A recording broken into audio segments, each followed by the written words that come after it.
जय श्री कृष्ण। राधे राधे। श्री हरिदास।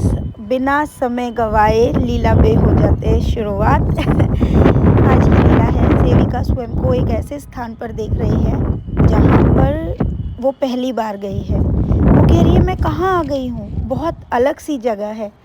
वो देख रही है कि वहाँ पर काफ़ी बड़े लंबे लंबे जो हैं इंसान हैं, लेकिन वो इंसान नहीं लग रहे हैं, वो उसे कृष्ण प्रतीत हो रहे हैं। और ऐसे ही वहाँ पर उसको महिलाएं भी बड़ी लंबी लंबी हैं जो देवी जैसी लग रही हैं। वो लेकिन पहचान नहीं पा रही है, उसको कुछ समझ नहीं आ रहा है कि मैं आई कहाँ पर हूँ। तभी वो देखती है कि उनमें से कुछ देवियाँ जो है वो छोटे बच्चे को गलत चीज़ सिखा रही हैं, जैसे झूठ बोलना, तुम माता पिता की बात मत मानो, तुम गलत करो।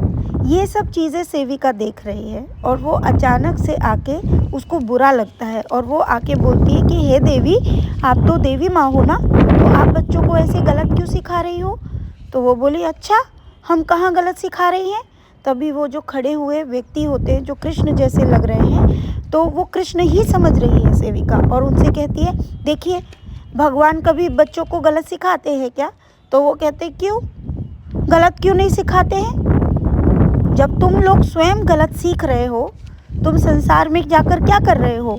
तुम्हारे माता पिता तुमको कौन सी अच्छी बातें सिखा रहे हैं, सब गलत ही तो सिखा रहे हैं। झूठ बोलना, चोरी करना, किसी को कष्ट देना, किसी को बराबरी करने के लिए किसी भी हद तक चले जाना। अगर वही चीज़ हम बता रहे हैं तो क्या गलत है। तुम जैसा करोगे हम तो वैसा ही सिखाएंगे ना। तुम अगर हमारे द्वारा बताए गए अच्छे मार्ग पर नहीं चलोगे तो हम तुम्हारी साथ देंगे ना तुम्हारी बुराई में। तो बोले कि नहीं, भगवान ऐसा नहीं करते हैं। कौन है आप लोग। तो बोले हम भगवान नहीं हैं जो तुम बोल रही हो। तो बोले फिर कौन हो आप। तो बोले हम गण हैं, हम देवगण हैं जो हम भगवान की बात तुम सब तक पहुंचा रहे हैं। बोले आप देवगण हैं, आप बिल्कुल कृष्ण जैसे लगते हैं। बोले हाँ, हमारे पास वो शक्तियाँ होती हैं। हम प्रभु को जो भी कष्ट होता है या उन्हें खुशी होती है, हम वो सब देख सकते हैं और उनको संदेश भी दे सकते हैं। बोला अच्छा, आप ऐसा करते हैं। बोले हाँ, मैं ऐसा करता हूँ। बोला कि बताओ, तुमने भी क्या किया बचपन में। अगर तुमने भी अच्छी बातें तुम्हारे माता पिता ने सिखाई होती तो आज तुम सीख नहीं रही होती, तुम सिखा रही होती।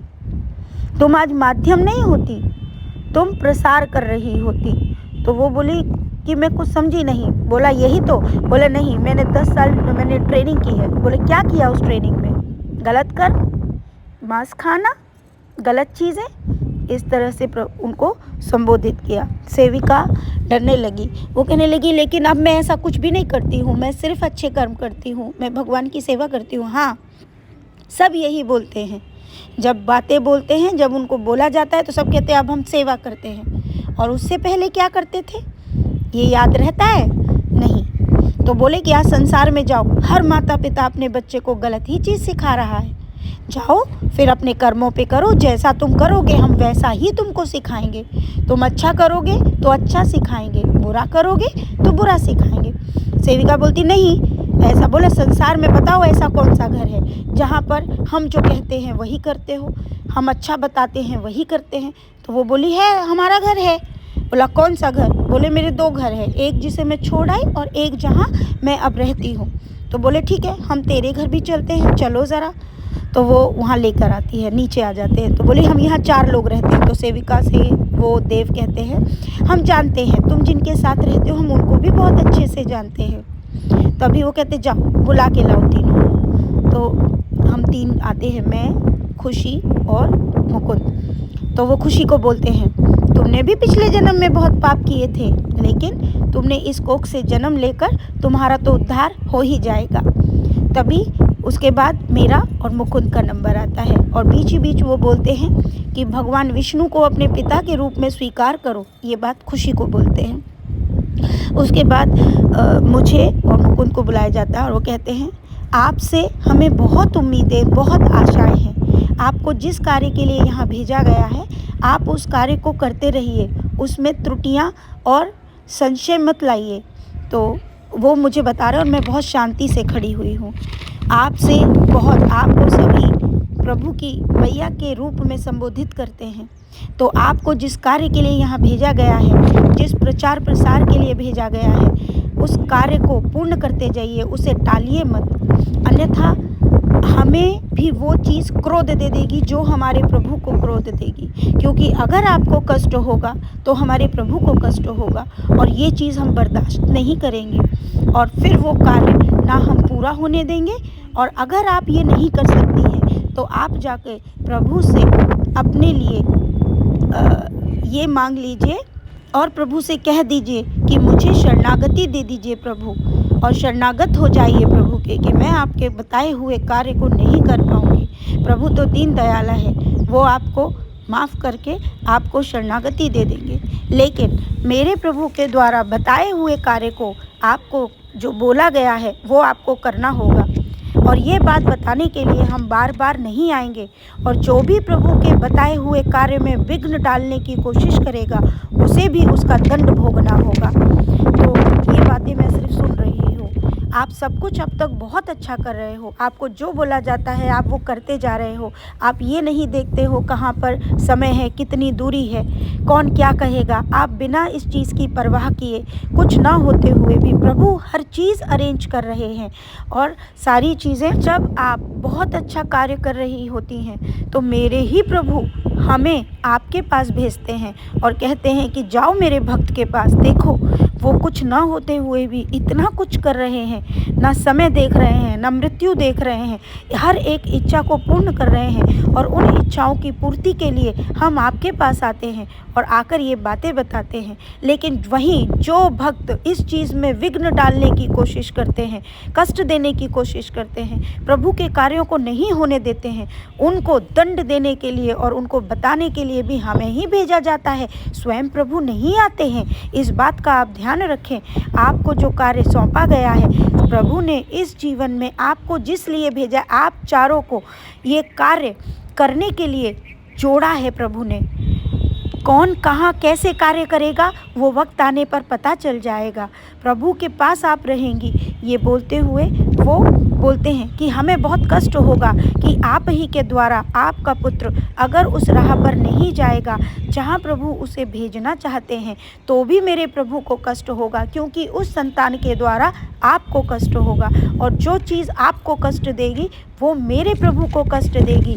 तो तभी सेविका कहती है कि ये गण कौन होते हैं? बोले ये भी भगवान ही होते हैं, हम भी भगवान के ही रूप होते हैं। बस जिस प्रकार प्रभु की घंटी, एक मंदिर है, मंदिर में उनकी घंटी, उनकी बांसुरी, उनकी अनंत चीज़ें जो हैं वो प्रभु के गण हैं, जो सदैव प्रभु के साथ रहते हैं। हम प्रभु के सेवक हैं जो सदैव प्रभु की सेवा में रहते हैं।